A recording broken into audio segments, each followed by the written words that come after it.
Hey there, Gus Olson here. I'm going to break down one of my other infields with me flirting with a Ukrainian girl. Let's go. Your white dress. It seems, like you seem like a Snow White in Barcelona. Okay, so we start off classic observation. I can see your white dress. I mean, clearly she's wearing a big white dress.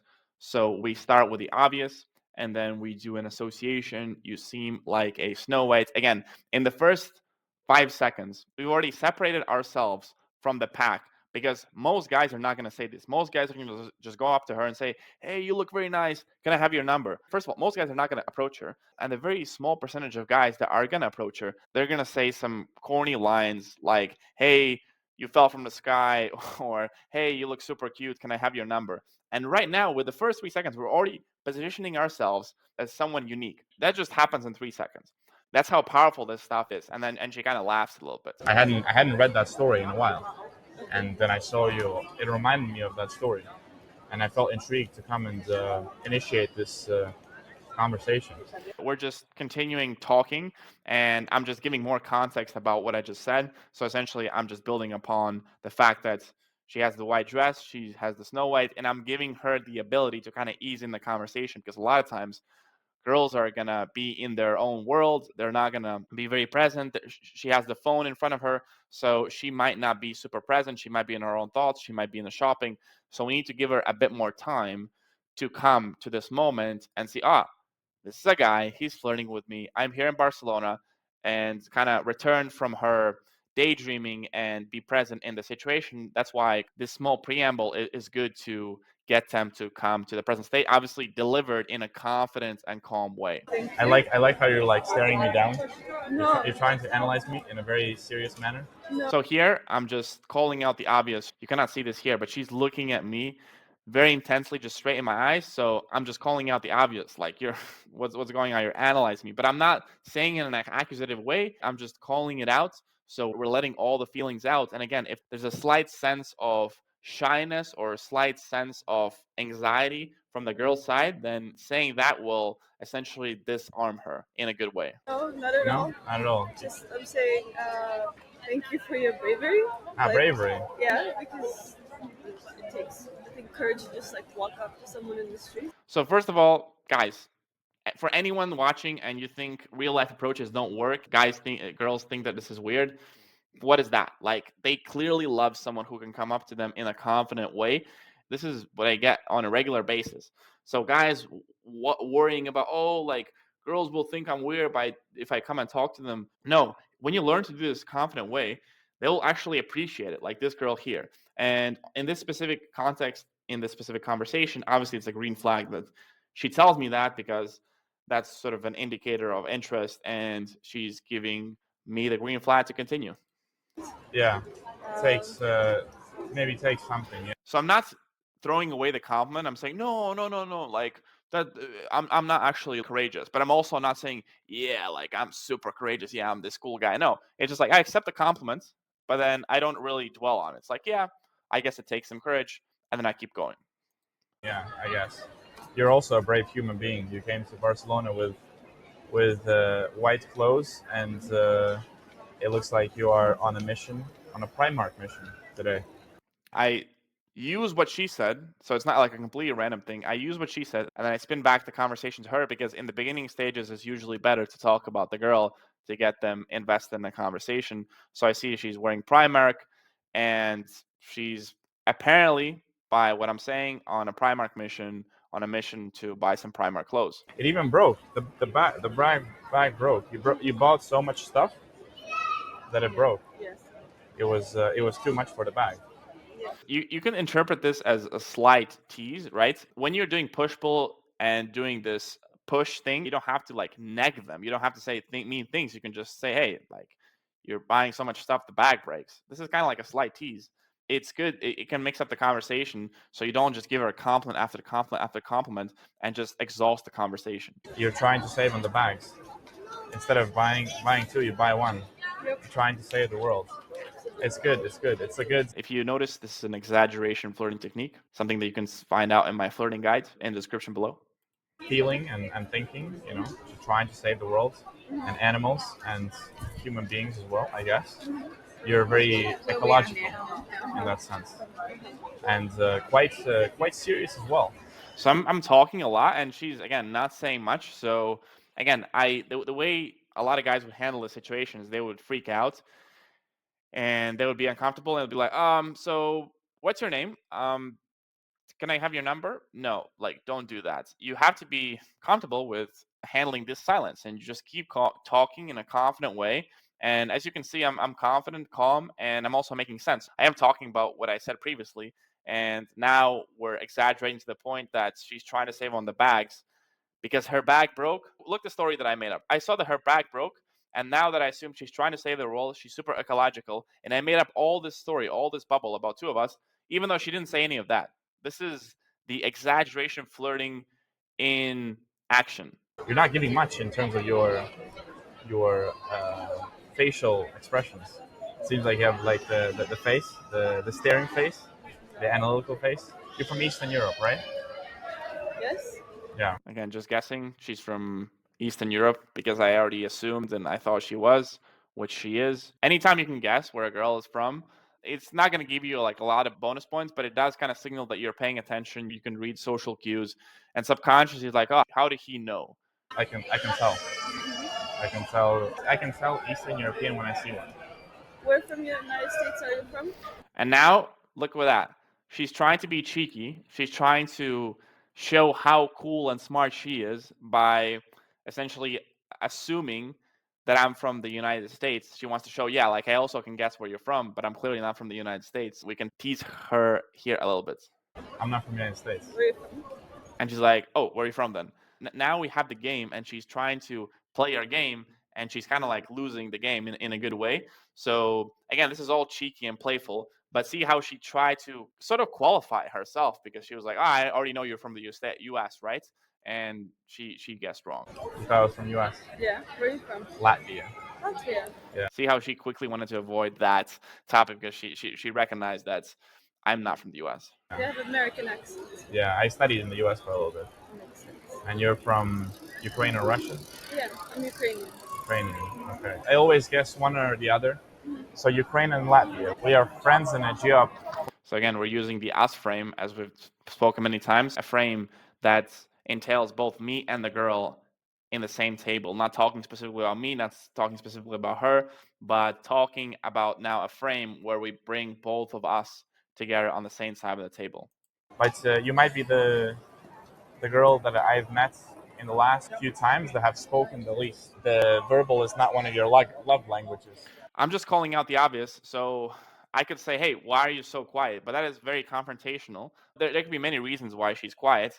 And most guys will assume, well, she's quiet because she doesn't like me. But it's not that. Like, she's clearly here. She's given me a lot of green flags before. So there's probably something else. So I'm giving her the opportunity to just call it out. So I just say in a playful way, I guess it's not one of your love languages, right? Like, we do it in a delicate and playful way. Maybe when the other person speaks. Or it's like it takes time for you to open up this language. Again, a slight tease. It's like I cannot believe talking is one of your love languages because you're not saying anything. But I kind of handle it with a smile, not like confrontational. And I'm she's very laughing. direct. You're very direct. That's good. I like being direct. Now you're laughing. That's good. Now it's good. Now it's like the emotions are. And now slowly she's kind of opening up. She's starting to laugh. Sometimes it's gonna take a while. Like clearly I blurred the face for the privacy, but right now she's laughing a lot. Her face has changed. Her whole demeanor has changed, and now she's slowly opening up. And especially sometimes with these shy girls from Eastern Europe, it might take some time. So don't just assume, oh, she doesn't like me. She's not saying anything. She doesn't like me. No, she might be observing. She might need some time to open up. You might have talked to many girls, and this might be the only time or one of the few times a guy talks to her in a year, and you might be one of the normal guys that actually does that. So maybe she's a bit nervous. She doesn't want to mess it up as well. That might be true. So give her a bit of time. Give her a bit of space. They're coming out. Oh yeah. That's good. Being direct is good. Like doesn't waste too much time, you know. So again, because now she's opening up, I'm kind of rewarding her behavior by giving her a compliment. You always want to give her a compliment when she's doing something genuinely that you like, right? So reward her good behavior. Straight to the point. That is very good. Being straight to the point and efficient in this world is really good. And I'm also guessing that you are actually living here. You give me the vibe that you have been living in Barcelona for 1 year. No, you're not living here. No. I just on a trip. Yeah. That's good. You can't see, but she's just giving one more answer, but she's looking at me smiling, like, yeah, just keep talking, and that's why I just like keep talking. I feel honored that you on this trip and in the middle of Primark, What's your name? Gustavo. And she's like, okay, what's your name? So that's kind of, as we call, the hook point. Now she's like, okay, what is your name? A girl can ask your name in many different ways. Sometimes she might ask you in a polite way, but in this case, this was clearly the point where she's like laughing. Okay, you're kind of funny. What's your name? So she's like admitting by asking this question in this specific way, in this specific tonality, she's kind of admitting and letting me know, okay, you're kind of nice. What's your name? Oh, Gustavo. yeah. Why are you laughing? Did I say something funny? You're just trying to guess. I'm just trying to guess. Yeah. So see how like her demeanor in 4 minutes, like look at her demeanor, she's like laughing all the time and how she was before, right? It just takes a bit of time, guys. Sometimes it does take a bit of time. That's why we're learning these things, right? You're not just gonna go up to a girl and immediately she's gonna give you the number. No. And sometimes she's not gonna give you the signs of attraction. Like sometimes you have to work for it, right? This is why we're learning. Like you have to actually have decent communication skills, flirting skills, charisma. All these things are important. Otherwise, you'd just be like, hey, this is me. Do you want to date me? And that wouldn't go anywhere. And you'd have 1% success rate. That's not what we're doing here. It's good. I mean, guessing is fun because you never know what's coming, right? How long do you think I've been here? 1 day? 1 year? 1 day or 1 year? So now we're talking a bit more about me because after the hook points, now she is interested. So let's develop a bit more comfort and talk about my situation. For 2 years. 1 year? 2 years. 2 years. We guessed 1 year. Yeah. Well, at least I gave you options. I was more generous. Yeah. I was more generous in my options. I'm trying to be generous in the beginning. And Gustavo. yes, I have a boyfriend.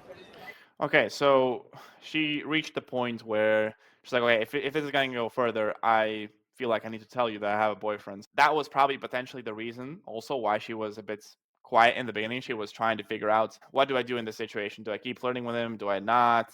Sometimes it might happen. If you've seen other my infield breakdown with the Danish girl, it was exactly the same thing. So sometimes girls will be in a situation where they like you, but they're not sure because they do have someone. A lot of guys would worry, well, what if I approach her and she has a boyfriend? Well, that happened many times and it's happening now. And as you can see, nothing bad has happened. It's totally fine. you have a boyfriend. Yes. Okay. I like how you say it in a very serious way. So I can't do anything that I would frown upon. What would you frown upon doing? She's like using very serious phrases, leading. So I'm like, okay, so what do you mean? What do you exactly mean by that? Well, for instance, if I meet someone and the objective is not pure friendship, Okay. that would feel unfair to me. Okay. Does there have to be an objective all the time? Again, so I'm kind of like reframing the things, right? A lot of people, they think in a very black or white state. They think either you are friends with benefits or you're a boyfriend and a girlfriend or you're just a friend, right? Like they think in these buckets. What I'm suggesting to her and the friend that I'm bringing is, hey, let's just see where it goes. If you want to give the girl the opportunity to date you, even if she has a boyfriend, right? Some of you might think that's wrong. I'm just an open-minded guy. I realize that her having a boyfriend can mean that she's in a relationship for 10 years or she's in a relationship for 2 months or she's about to break up with some guy. All of these things have happened in my scenario. So when they tell you they have a boyfriend, sometimes it means a serious relationship and sometimes it doesn't mean anything. So again, I'm not pushing for anything, but at the same time, I'm at least giving the opportunity for something to happen. So, hey, the frame that I propose is let's just see what happens. We have a good vibe, friendship. There's many kinds of friends, right? That's what's essentially what I'm usually doing when they bring up their boyfriend, but they've also shown that they sort of like me. And this girl clearly likes me. I feel like I meet people without any objective. Yes, but I'm saying for both parties. Okay. It has to be clear because if there's like an kind of an in between, then I would frown upon that. I love the business speak. I like the agenda for the meeting today is X, and we're gonna do Y, X, Y, and Z. Efficiency. It's very good. You work in business. Again, so I kind of like slightly switched topics because she was giving this Interesting business talk. This is what we did in sales meetings, set an agenda. You don't want to handle logic with logic. In this case, you want to sort of handle this kind of logic with emotions.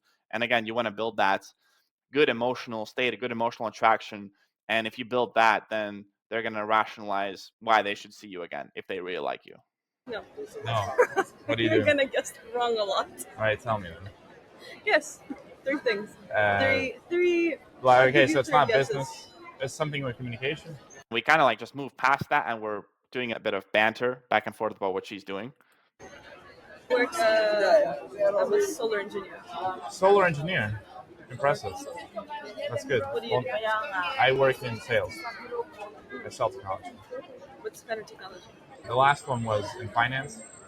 So yeah, but it What was kind of finance? She is very curious, right? Like, what do you do? What kind of finance? So if she wasn't interested, she wouldn't be asking me all these questions. just like a SaaS, software as a service. Okay. You know, but it's good. You know, you're in Barcelona. There's a lot of sun, a lot of solar opportunities. You know. Yeah, but I'm not looking for a job here actually. I'm here to meet my mom, Okay. who's gonna fly in here. Okay. I'm I can see it.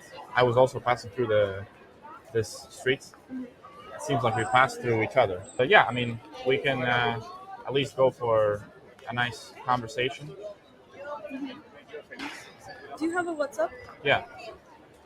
Let's exchange WhatsApp. All right. Okay, so basically, as you can see, like what I propose after all this conversation, I'm not like trying to push like, hey, let's go for a date, blah blah blah. No, let's just have a conversation. Let's see where it goes. So if you don't bring that extra pressure, if you just frame it of like, hey, we have a good meeting, we clearly like each other, let's just have another meeting. So she clearly agrees to exchange numbers.